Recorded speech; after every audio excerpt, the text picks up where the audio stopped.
Привет, друзья! Сегодня мы с вами поговорим о безопасности на яхте. Мы с вами поговорим о том, как человек выпадает за борт, о том, как начинается пожар, как с ним бороться, о пробоине, о столкновении судов и о том, каким образом оставлять экипаж. Это такие важные знания, да, в экстремальных ситуациях. Слава тебе, Господи, что они случаются нечасто, но знать, как себя вести, необходимо. Давайте начнем.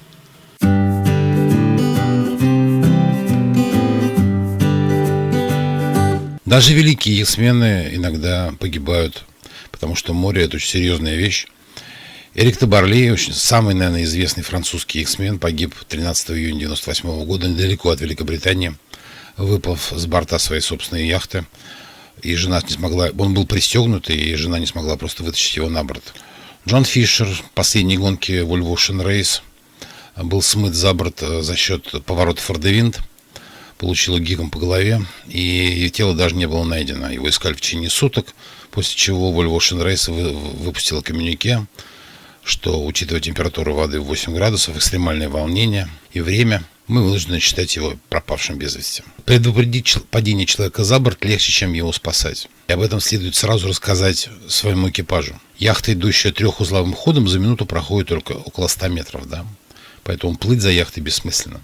Спокойствие и выдержка экипажа во время выполнения маневра «Человек за бортом» – залог успешного его выполнения, а паника и растерянность на палубе недопустимы. Что делать, чтобы не выпасть за борт? В первую очередь, неукоснительно соблюдать все команды капитана. В свою очередь, капитан должен быть уверен, что его команда будет выполнена неукоснительно. Это хорошей морской практики, да, выполнять команды капитана. При передвижении по яхте или работе держитесь одной рукой за жестко закрепленные элементы. В штормовую погоду пристегивайтесь. При уходе из кокпита сообщайте капитану о своем уходе. Без необходимости не ходите на нос или на палубу ночью или при штормовом море и волнении. Всегда носите на палубе специальную яхтенную обувь, чтобы хранить свои ноги от травм.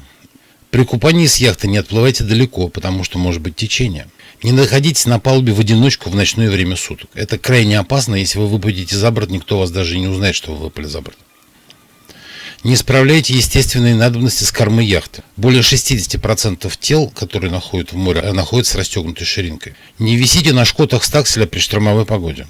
При работе ночью следует прикрепить к спасательному жилету фонарик. И спасательный жилет должен быть всегда надет для детей и членов команды, которые не умеют плавать, когда они выходят на палубу. Обязательно при всех обстоятельствах по команде капитана, при работе вне каюты ночью. При ухудшении погодных условий, при работе с парусами на носу и у мачты. Для предотвращения падения за борт на яхте натягивают специальные страховочные леера. Такие длинные веревки или длинные ленты по палубе от кормы до носа. Да? А к каждому спасательному жилету прилагаются обвязки из стропа, видите, с карабином, которая может быть пристегнута к этим леерам. Тогда, если вас смоет за борт, вы останетесь прикрепленными к яхте. Но имейте в виду, что лодка на ходу будет вас затягивать под воду с помощью этого стропа. Поэтому, необходимо знать, каким образом, освободиться, если что будет не так. Да? И обязательно, чтобы был кто-то на палубе, кто смог бы вам помочь справиться с этой проблемой. Спасательные жилеты сейчас, как видите, они надувные. Вы просто дергаете за вот эту чеку, или у нее даже есть специальный механизм, точнее специальная электронная схема, которая при попадании ее в воду сама надувает спасательный жилет. Что делать человеку, который выпал за борт? В первую очередь, не пытайтесь догнать яхту. Это невозможно. Ваша задача держаться на плаву. Просто экономить силы. Если в момент падения вы были привязаны страховочной веревкой, определите, сможет ли кто-то из экипажа на борту быстро вас вытащить. Иначе вас может затянуть под воду. Если вы не привязаны к яхте, убедитесь, что ваш жилет надулся. Если он не надулся, то дерните вот за эту чеку, которая его надует. Дополнительная одежда будет вас тянуть ко дну, поэтому попробуйте снять лишнюю одежду и обувь.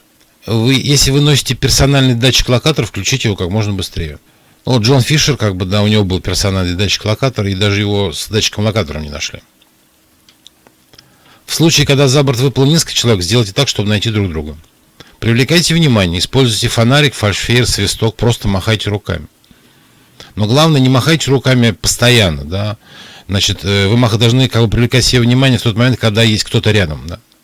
Если никого рядом нет, то просто старайтесь сохранять спокойствие и силы и держаться на плаву. Что необходимо делать экипажу, когда человек выпал за борт? Первый, кто увидел падение человека за борт, должен громким окликом человек за бортом предупредить о случившемся капитана яхты и экипаж. И внимательно, не отвлекаясь, следить за упавшим, все время показывая рукой, как стрелка, направление на него. Члены экипажа, оказавшиеся в этот момент ближе всех к спасательному кругу, немедленно бросают его в воду с борта, с которого человек упал. На GPS-навигаторе нажимается кнопка Man Overboard, там прям есть такая красная кнопка, благодаря чему прибор начинает показывать вам курс к назначенной точке. Дальше вы осуществляете маневр подхода к упавшему человеку, который называется маневр Man Overboard. Да? И в случае невозможности найти человека, упавшего за борт, вы подаете сигнал Mayday. Значит, упавшему помогают подняться на борт и вытаскивают его, если он ослабел или без сознания. И поднимать человека из воды необходимо с подветренного борта, чтобы с одной стороны лодка прикрывала его от волн, а с другой стороны, благодаря парусности, лодку всегда будет прибивать к нему. Если же вы будете подъезжать с наветренного борта, да, оставлять человека с наветренного борта, то вы никогда не сможете этого сделать, потому что яхта все время будет отдувать от человека. Значит, очень важный момент, да. Во-первых, очень удобно выбрасывать за борт какие-нибудь плавающие предметы для того, чтобы по этим предметам вы могли найти обратный путь, как бы, да, к человеку. И самое главное, еще одна вещь, как бы, да, запрещается выпрыгивание вслед упавшему за борт других членов экипажа с целью помощи в спасении. Потому что иначе вы будете спасать потом двоих или троих. Вот об этом надо сказать неукоснительно, да, при первом, так сказать, инструктаже по технике безопасности. Маневр человек за бортом под мотором.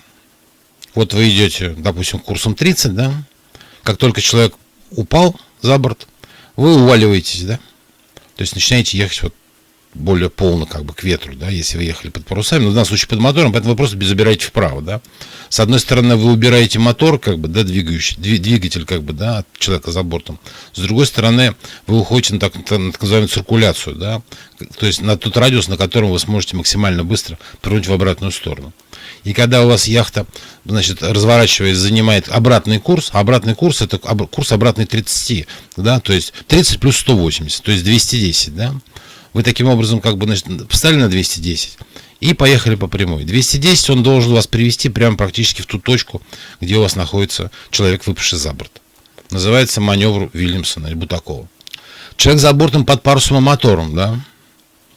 Человек у вас в точке 1 выпадает, да, человек за бортом.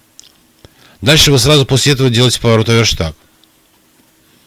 Но не переносите стаксель-шкот на подветренный борт. Вот эта яхта в этом положении зависает. Она немножко, значит, ложится в дрейф. Вы в этом месте полностью выбираете гекко-шкот. Вот, значит, и проверяете, чтобы в воде не было концов. После чего заводите мотор. Дальше, уже двигаясь под мотором, да, вы встаете на попутный курс, подбираете и убираете стаксель.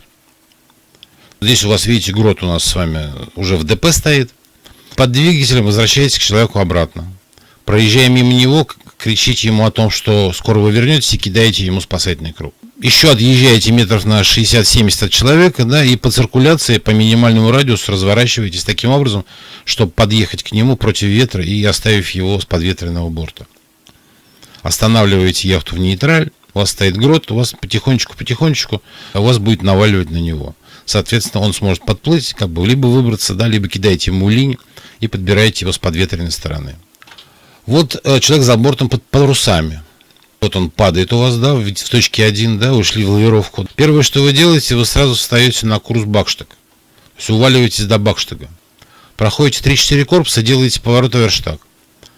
И едете другим бакштагом, да, возвращаясь обратно. Дальше вы делаете еще один поворот оверштаг. И, собственно, подъезжаете к упавшему либо в бакштаг, либо в галфинд и приводите у него до левентика. И кладете яхту в дрейф. Расстраиваете паруса. Но мы на практике, как вот этот маневр, как бы, будем проходить не с вами неоднократно. Потому что, во-первых, это очень клевый маневр для того, чтобы, так сказать, вы научились управлять лодкой быстро, да, и быстро менять курсы, да. Во-вторых, это, в общем, полезное знание и для спасения человека за бортом. Вот еще один вариант, да, когда человек за бортом выпал на курсе фордевинд. То есть вот он выпадает на курсе фордевинд, значит, в точке 1, да, проходите 3-4 корпуса, ну, пока разбираетесь совсем, да, потом делаете поворот, ну, как бы фордевинд, да, и через поворот фордевинд двумя галсами приезжаете в обратную сторону, опять встаете в дрейф, да, с наветра и вынимаете его из воды. Человек за бортом в ночное время. Так как у нас с вами здесь ночью ничего не видно, да, то нам необходимо зафиксировать неким образом тот курс, которым мы шли, и потом, пройдя некоторое расстояние от человека, сделать поворот и вернуться тем же курсом в обратную сторону. То есть вот у нас, смотрите, он у вас с нами выпал, да, мы сразу уваливаемся до Галфинда и начинаем считать. Досчитали, например, до 10, да, делаем поворот в Фордевинд, да, вот на желтеньком, да, делаем поворот в Фордевинд и обратным курсом возвращаемся обратно. Подсчет, опять же, да. Соответственно, вы примерно приезжаете в то же самое место. Имейте в виду, что когда яхта делает поворот в Фордевинд, она теряет высоту, видите, здесь очень хорошо видно. А когда яхта делает поворот в Оверштаг, она набирает высоту. Таким образом, значит, по идее, вы должны приехать в ту точку, где он находится, ну или рядом туда, да. На курсе Фордевинд все то же самое, только в обратную сторону, да. Вы приводитесь до Галфинда, едете на Галфинде на максимально быстрой скорости, считаете, делаете поворот Оверштаг и вторым курсом, обратным курсом Галфинда возвращаетесь в обратную точку под счет. Ну и примерно в этом месте, где вы начали считать, он, собственно, и должен находиться. Если вы сделаете это максимально быстро, то максимально, я думаю, что он будет еще в сознании для того, чтобы каким-то образом реагировать на ваши, так сказать, крики о помощи и попытки найти его, да. И помните, да, еще раз, что спасти человека, выпавшего за борт, потерявшего сознание в штормовом море, практически невозможно. Поэтому намного проще человека не спасать, а предупредить его падение за борт. Помните об этом все время.